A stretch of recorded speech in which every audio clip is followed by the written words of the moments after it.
That's 1 Peter 1, 13 through 25. And if you have your Bible, you might want to be open there because we are going to be in the text quite a bit.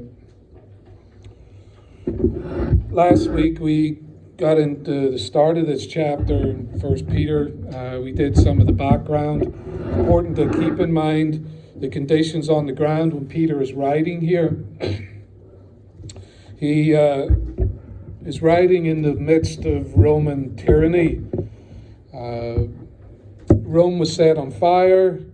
Everybody believes it was Nero that did it because he wanted to rebuild the city in his image, because Nero was a sycophant or a narcissist. And the place gets out of control in the area where it started, burns the whole city. Roman people are blaming it on Nero. Nero needs a scapegoat, and there's this group of people called Christians.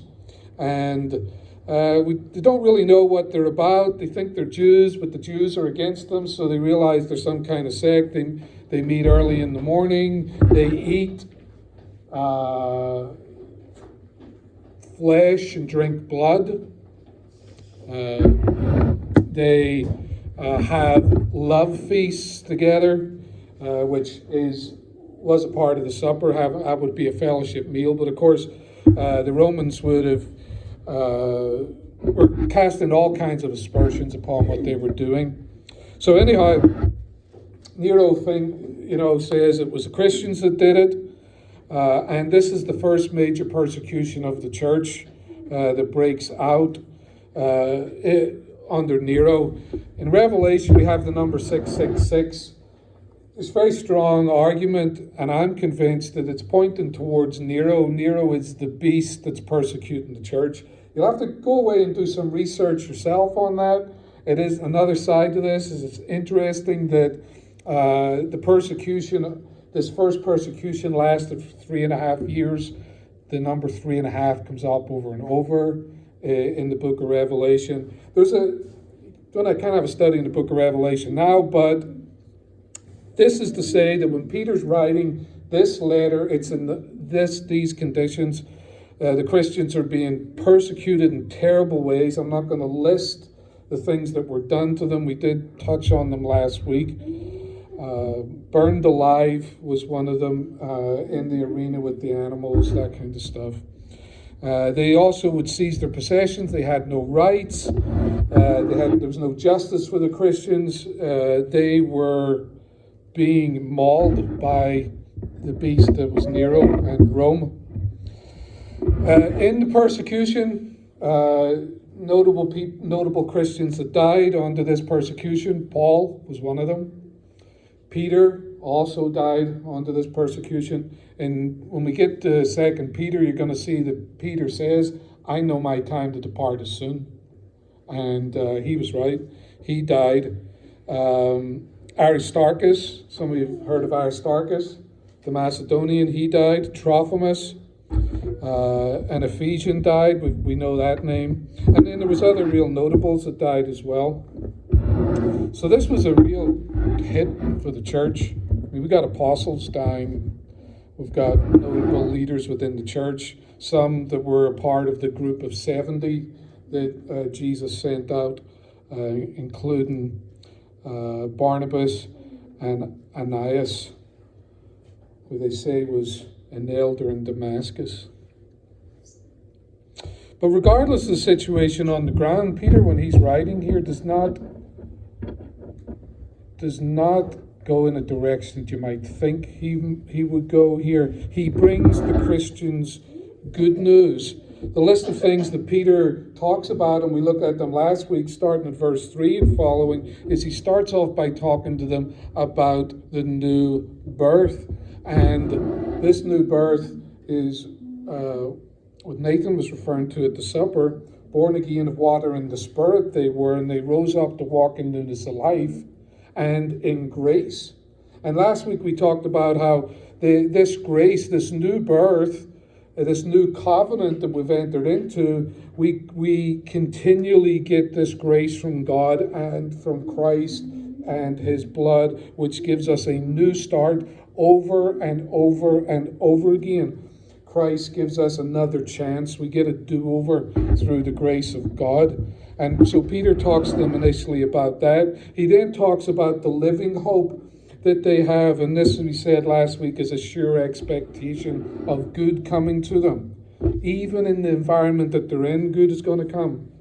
And also the inheritance that they have, that they're heirs of God's fortune, that they're protected and guarded by God, he says to them. And then he mentions salvation to them 3 times.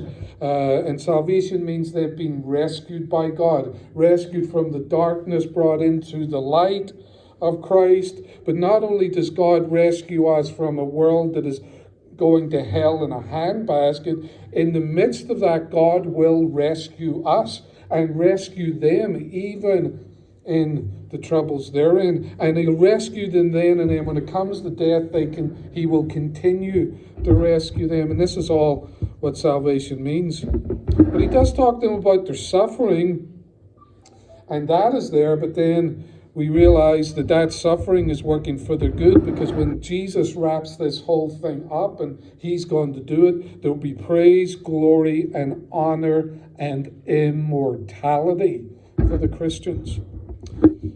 So this is what Peter's saying to them in the midst of a difficult situation, in the midst of a world falling apart. Now, we live in a world that's falling apart right at the moment. This war in Ukraine is going to grind on by the looks of it, and we don't know where it's going to. We've had Belarus jumped in to the fight there. We've got even African countries starting to send troops into the Ukraine on the side of the Ukrainian forces. We've got mercenaries going in there. We've got talk of no-fly zones going on. Mr. Putin said, you want to put a no-fly zone up here? You better get ready to throw down. Because anybody who tries to stop my planes in here, they're all going to be enemy combatants. So that could be a major war in Europe we're looking at. So on top of that, we've got inflation in this country. It's rampant. We talked about national debt. We got an out-of-control government, not only here, but in our neighbours in Canada. We've got this whole country still being divided racially. I mean, this message of racial division is not ending. Everything is being brought back to that. So we're in a situation where things are not good on the ground. But remember, all of that is bad news for unbelievers, not for Christians. It's bad news for them. It's bad news for those who have said no to Christ, those who have rejected him, because everything that they're holding on to dearly, their life itself, this 70 or 80 years on the planet, could well be snatched from them in a matter of minutes. But not from us, not from the disciples of Christ, because we have immortality. No one takes our lives from us. And if we go in the ground, we're coming out of that tomb again. As Jesus rose from the dead, we will rise too. But beyond there, no illusion. What we're seeing in this world at the moment is the verge of the Third World War. Well, that'll not happen in my lifetime. That's what they said at the Second World War. That's what they said in the First World War. We have never been closer to nuclear disaster, nuclear war, than we are now. But that's bad news for those who've rejected Christ, not bad news for us. Because our life's not based in this world. Our treasures are not based in 70 or 80 years on this planet, or in a bank account, or in a house, or in our cars, or in our jobs. Our treasure is secured in heaven. That's what Peter tells them at the start of the letter. He says that treasure is in God's vault, and no one is going to take it away from us. So it's bad news for them, for the unbeliever, but it's not for us. There's good news for us. And Peter listed all of that good news to the Christians who are in worse circumstances than we are. But then he goes on at 13 and calls them to do certain things. Now it's interesting how he does this, and we're going to list the things. If you look at 13, 14, 15, 17, 22, all of them encourage them to do certain things. Now listen to what Peter says to them. He says, in the circumstances they're in, they must prepare their minds for action. They must discipline yourself, he says in 13. He says, set all your hopes on the grace that Jesus Christ will bring. And in verse 14, he says, do not be conformed to the desires that you formerly had. 15, be holy yourselves in all your conduct. Verse 17, live in reverent fear during the time of your exile. Verse 22, love one another deeply from the heart. Quite an extensive list here. We're not going to be able to touch on all of those. Preparing your minds for action, disciplining yourself, setting your hope on the grace that's to be revealed in Christ. Do not be conformed to the desires you formerly had. Be holy yourself in all your conduct. Live in reverent fear during your exile. Love one another deeply from the heart. It's quite an extensive list there. But it's interesting what he doesn't mention. We're going to touch on some of the things that he does. But it's interesting what he doesn't mention. That religious men tend to prioritize. He says nothing about church attendance. He says nothing about getting yourself down to that building and make sure you don't miss your Wednesday night Bible study, your Sunday morning worship. Doesn't mention that. He doesn't mention how many people they're baptizing. He doesn't say, well, let's make sure we're out there, baptizing people. He doesn't mention how much money they're giving. He doesn't say, well, make sure your contributions are large and you remember to put that portion aside and give it. He doesn't talk about their good works amongst the poor and make sure you're out there feeding the hungry, helping the homeless, and all of those things. Religious men will go on about those things. Peter doesn't do that here. And the reason he doesn't do that here is because they're doing it. They're doing it. All of those things are important, but they're doing those things. Peter brings them back to what's central to the faith. He doesn't talk to them about things they're already doing. Sometimes preachers will do that. They'll get up and tell us to do the things that we're already doing. Do you know how frustrating that becomes? In the face of the world falling apart, Christ through Peter, and this is Jesus talking through the apostle, doesn't encourage a church-centered focus, churchianity, but a Christ-centered focus. And that's what Christianity is. Now, so he starts off here in verse 13. We want to break some of these down. We won't cover them all. He says, prepare your minds for action.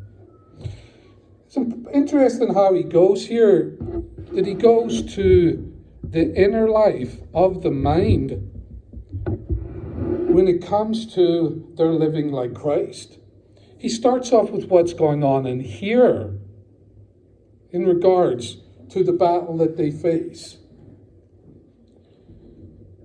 And that's important for us to remember. As this thing unfolds in the Ukraine, I've been listening to the news. I listen to it for the information. Don't listen to it. There's not good stuff there. But it's interesting that I listen to the Russian news as well as the European news, and I listen to the American news. And it's interesting as you listen to both sides, both have a story to tell you about why this is going on. And both of them tell you lies. It's called propaganda. And the idea behind propaganda is to sway the people in a certain direction that's advantageous to the group. The Ukrainians are putting out propaganda. The Russians are putting out propaganda. Everybody's putting out propaganda. And it's all to win the battle of the mind. Now listen, we've got an enemy in the heavenly realms. The devil, Satan, however you want to describe him, and he also, in the fight that we're in, is into propaganda. Demonic propaganda. That we might lose heart and might lose focus and might not battle the powers of darkness in the heavenly realms. And some of that propaganda is all about your past, focusing on what has gone before, living your life over and over again about what's happened to you over the years, or what's happened to you in the last 6 months or the last week. Everything is focused on what sins you've committed, how you failed to do this, do that, do the other. And it's satanic propaganda. We need to stop listening to that kind of thing. We need to stop living in the past, the things that we can't change. We need to leave them in the hands of God, and we need to focus on Jesus and get the work done. Not listen to endless propaganda from our enemy. We must fight this battle of the mind. We're soldiers. We're in a war here. But we must keep in mind that it's a war that Christ has won. He defeated Satan on the cross.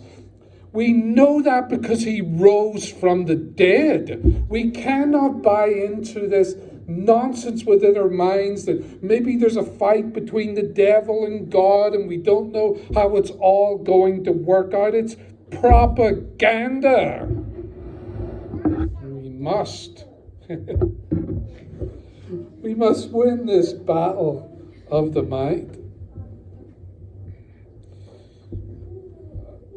I remember some things my father taught me. He taught me, Ian, if you're cutting with a sharp knife, never cut towards yourself. Did I listen? No. But I learned that he was right.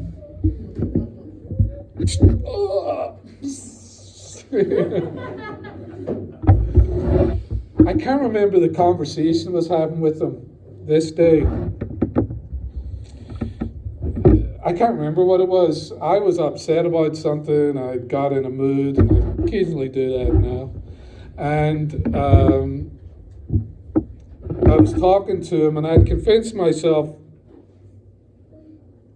it wasn't worth trying to carry out the project that he encouraged me to do. And he says, listen to me. He said, let me tell you, it's Northern Irish proverb. It says a guy breaks down the country road one night. It's 3 a.m. He's on his way back from work.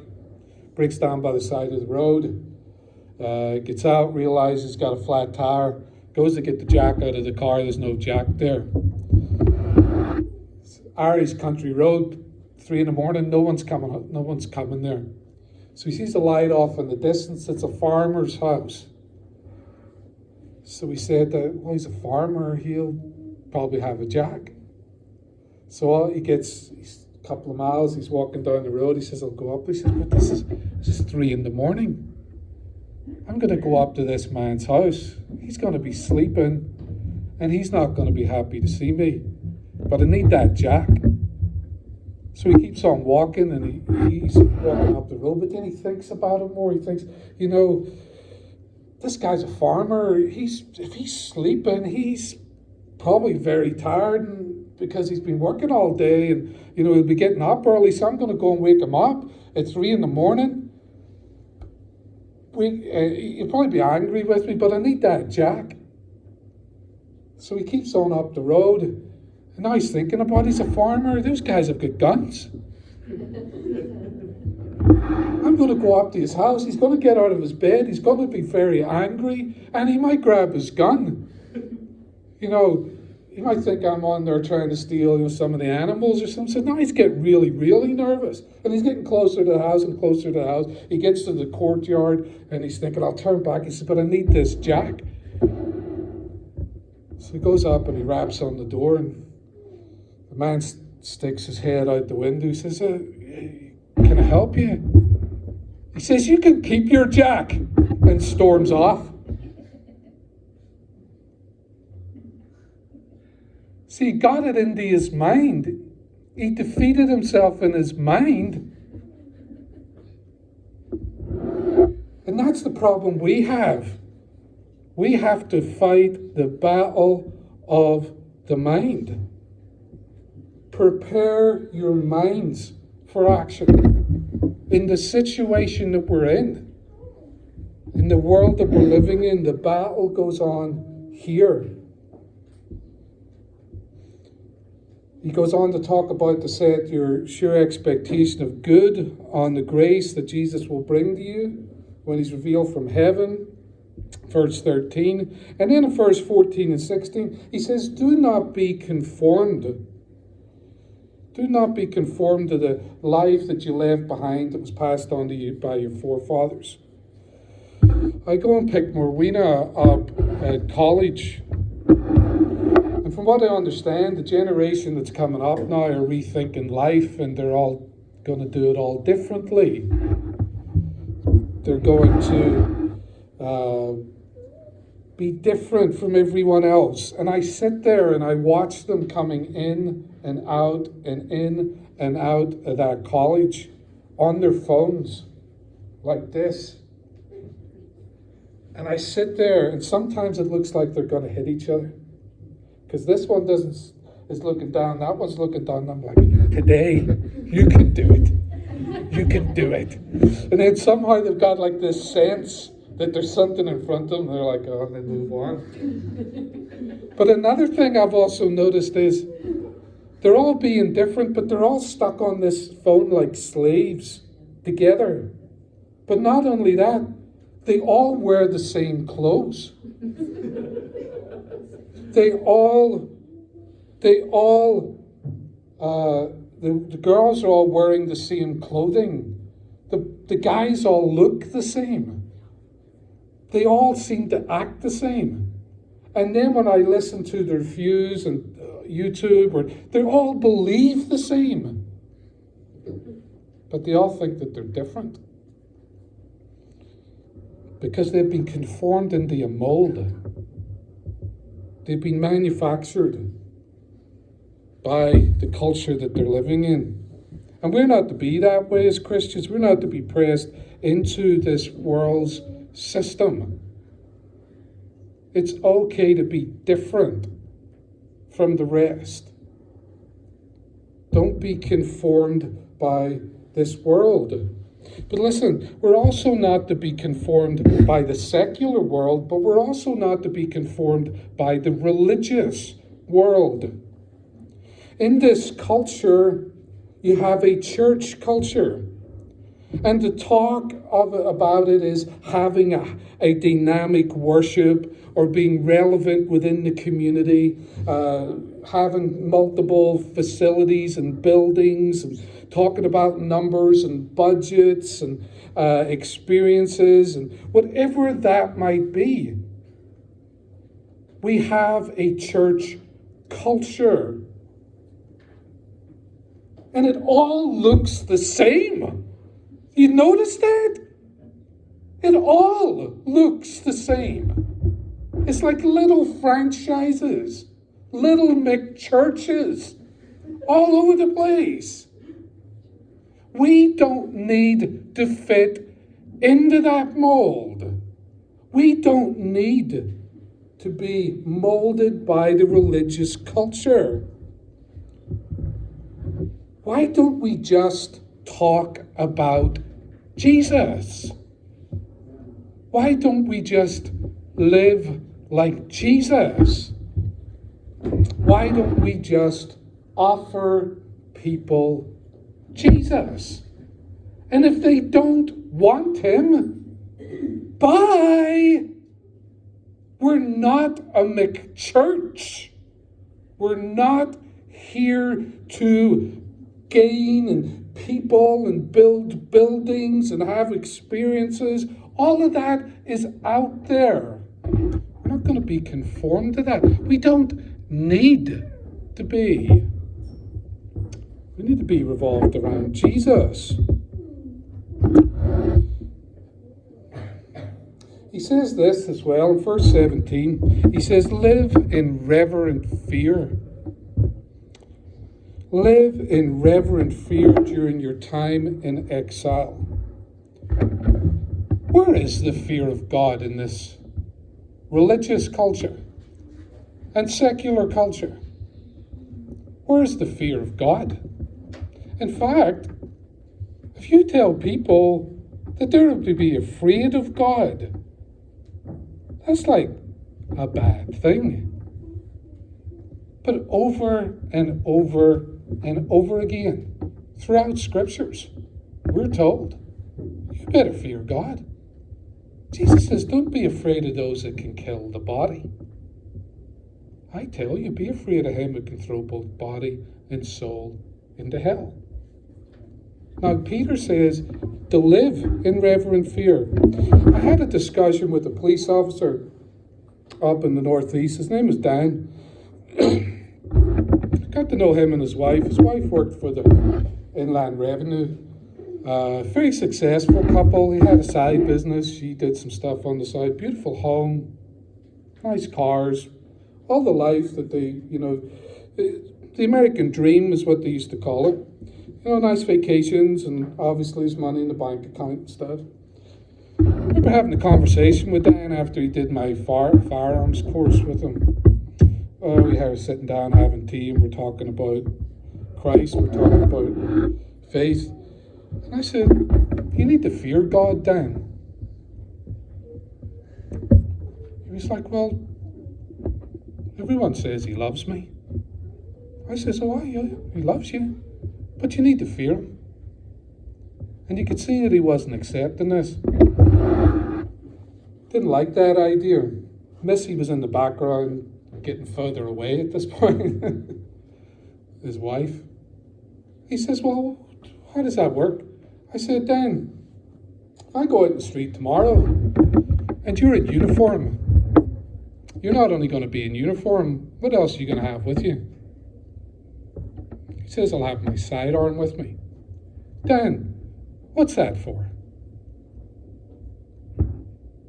He says, well, if I come across a situation where the man is not going to obey the law and I have to protect people and protect myself, I can take his life. Am I not to be afraid that you wield death like that? It's like, well, here's the thing. Once I am afraid, Dan, I don't need to be afraid of you when you're in uniform with your sidearm. Because the fear of that, the man who wields death, takes away the fear. This is the same with God. We better be afraid of him. Because if we ever want to be at peace with him, we ever want that fear to go, it's based on fearing him. Once we realize that he could snatch the life out of us in a second, and is prepared to do it, once we realize that, we're going to get into line. We're going to listen to what he says, and we won't be afraid of him anymore. See, this is a life that we're called to live, the reverent fear of God. And once we have that reverent fear of God, it will dissipate any terror of him. Just as recognizing that there's a police officer there by the side of the road with that speed gun or whatever they have now, and they don't use the gun anymore, will make us slow down and get within the confines of the law. Fear God, because fearing God removes the fear of God.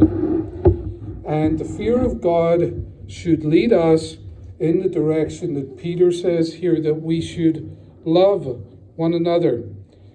Love one another.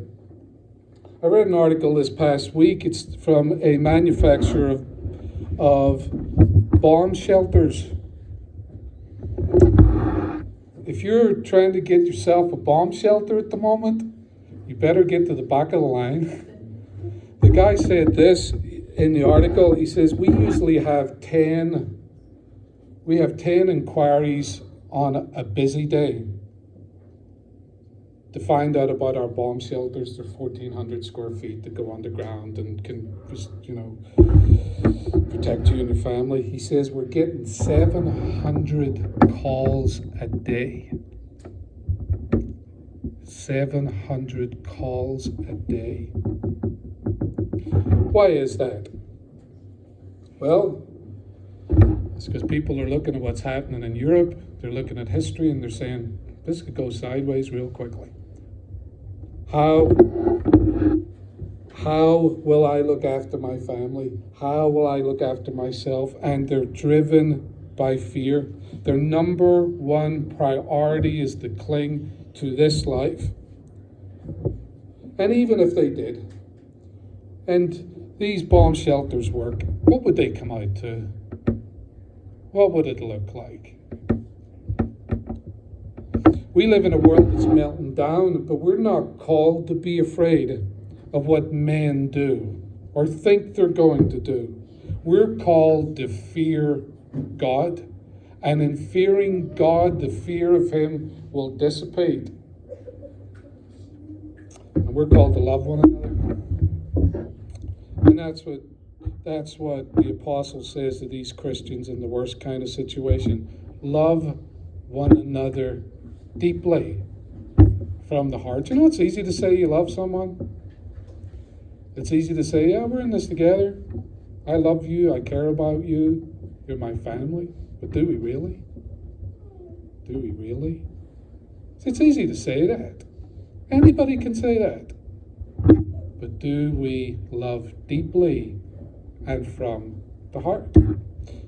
I think the good news is, well, first of all, this is tradition. It's not scripture. But they said when the Apostle Paul, or Apostle John was old, because John outlived the rest of them, you remember?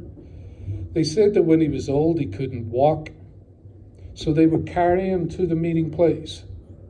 And they'd put him down by the door. And as the Christians came in, John would say to them, children, love one another. Love one another. And that's all he said to them. Love one another. And as they left after they worshipped, as they were leaving, John would say, children, love one another. Love one another. Now that's a tradition, but if you've ever read his epistles, I think there might be an argument that it's authentic, because over and over and over again is that we're to love one another. And that's what we're doing here. That's what we're doing. Now, we're not doing it as well as we'd like to, but we're doing it.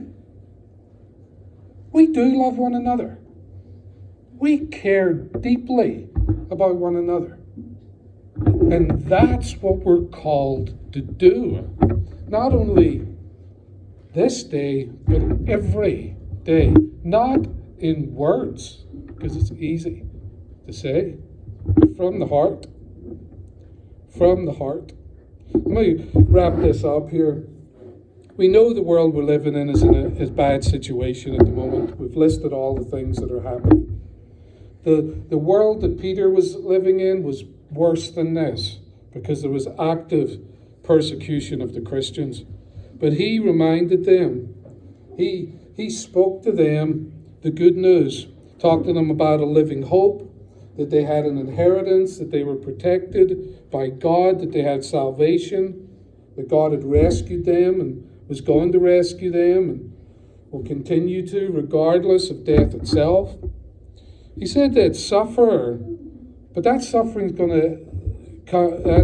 is going to lead to praise and glory and honor when Christ is revealed. And then he goes on to tell them to do certain things.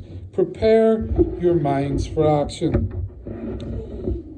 We're soldiers in the army of the Lord, and we must not listen to satanic propaganda.